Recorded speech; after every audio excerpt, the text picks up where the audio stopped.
Welcome to Lesson 7-3 on different ways to solve a proportion. I'm going to be showing you 3 different ways today. Our goals: students will be able to find the missing part of 2 equal ratios or a proportion, to solve real-world problems, and make predictions.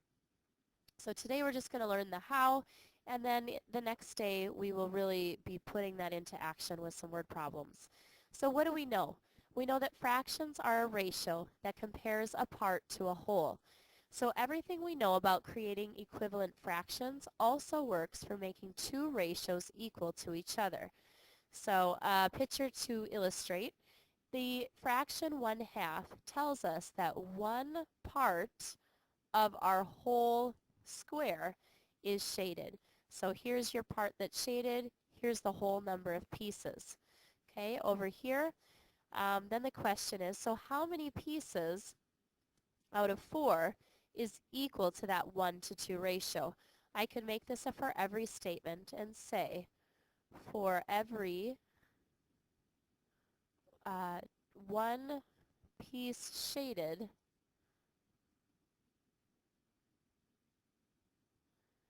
there are 2 pieces. So if we have 4 pieces, how many of those will be shaded? Now it has to equal 1/2.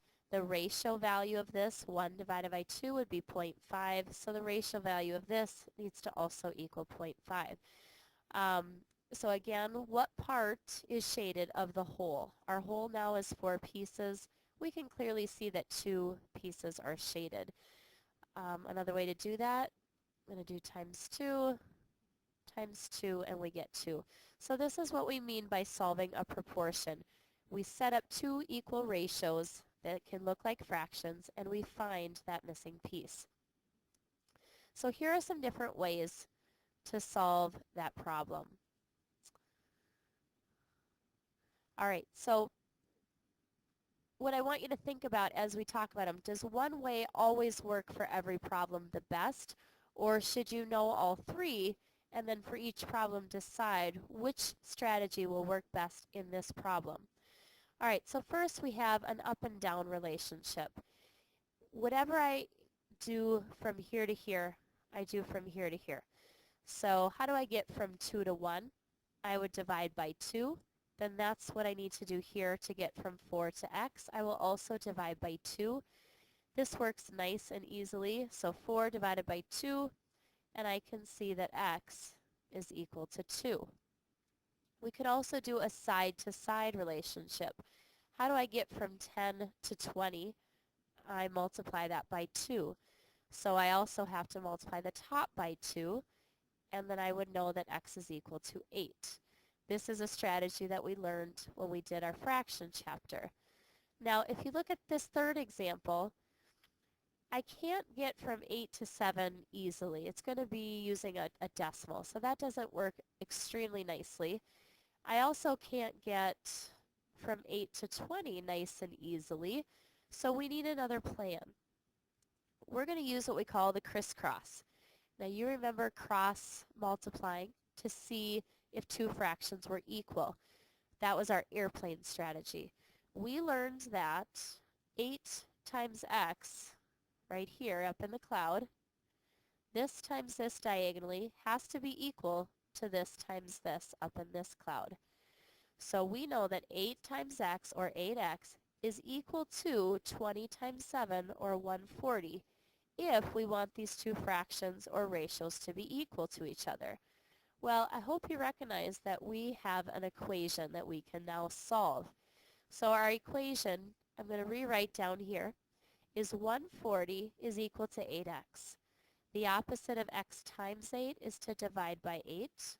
We have to keep the balance and divide this side by 8. So x is left here.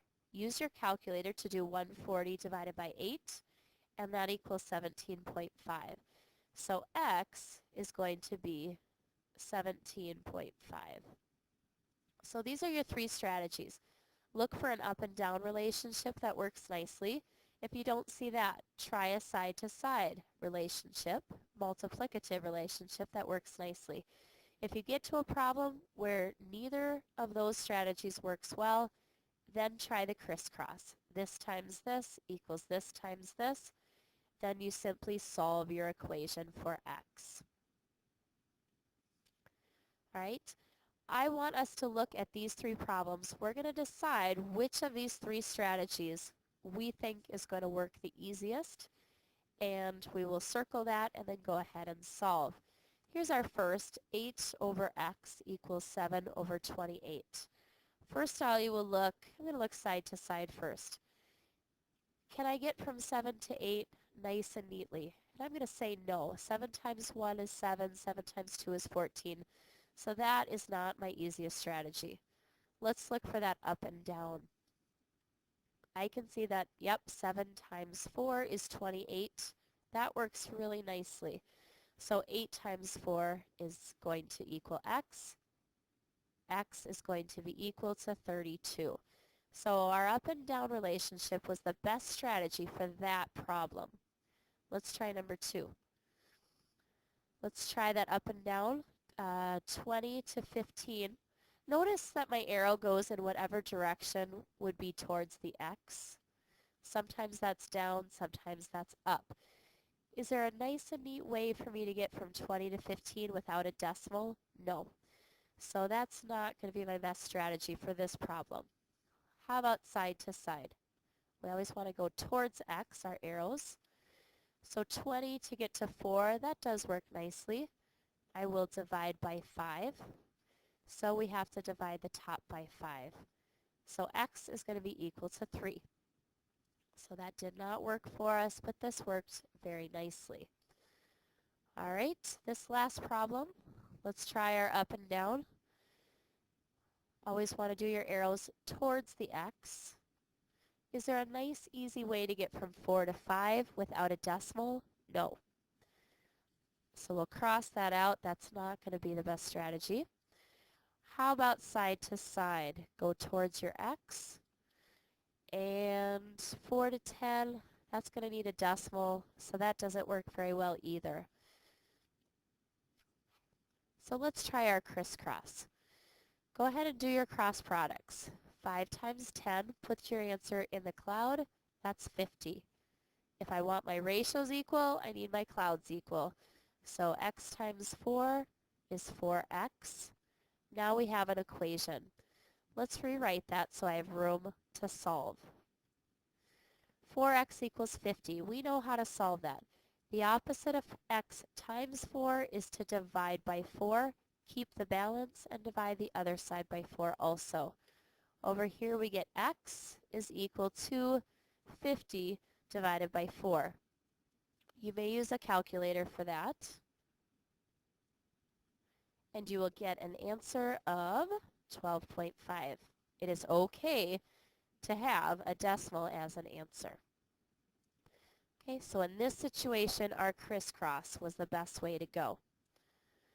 All right, now I want to show you, if you're having trouble with the crisscross, I want to show you one other solution for the ones that don't work out so nice.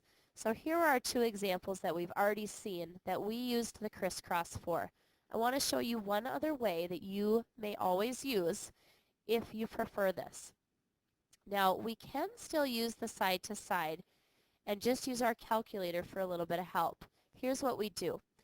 We're going to ask ourselves, how do we get from 4 to 10? 4 times something is going to equal 10. Well, let's go backwards. We know fact families. You did this in elementary school. That 4 times 5, for example, 4 times 5 is 20. So these multiply to get this, but then this divided by this is going to equal this. So let's go backwards. 10 divided by 4, if I do that on my calculator, I get 2.5. So this divided by this is going to tell me what this something is. So 4 times 2.5 equals 10. Again, I just went backwards. I said 10. If 4 times something is 10, then 10 divided by 4 tells me that's something. Well, now I know that it's times 2.5, so I'm going to multiply the bottom by 2.5. Again, I'm going to use my calculator. 5 times 2.5 is 12.5. So that is another way you can solve. That takes away from that crisscross and solving an equation. That works very nicely. Let's try that over here. Let's say I don't want to do crisscross. My arrows go toward the x. I know that 8 times something equals 20. So 20 divided by 8 equals something, according to fact families. So on my calculator, I'm going to do 20 divided by 8. And again, actually, it equals 2.5. If I multiply the bottom by 2.5 to get 20, then I also am going to multiply the top by 2.5 as well. And 7 times 2.5 is going to equal 17.5. Please rewatch this if you need a review on these strategies, and good luck.